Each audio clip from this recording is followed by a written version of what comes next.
Mummy Aditya म्हणाला ओल्या गाजरची बिर्याणी करा. ओल्या गाजरची बिर्याणी? हा जमल काय? अरे करून बघूया की. हा कर कर मला बी खायचे. तुला काय कायमच लागतं.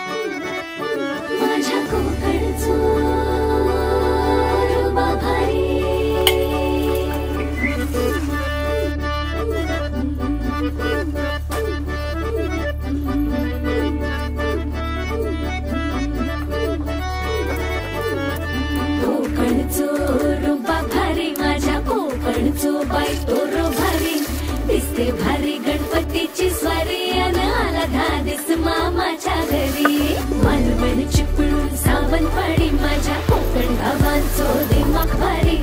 दिसते भारी गणपतीची स्वारी.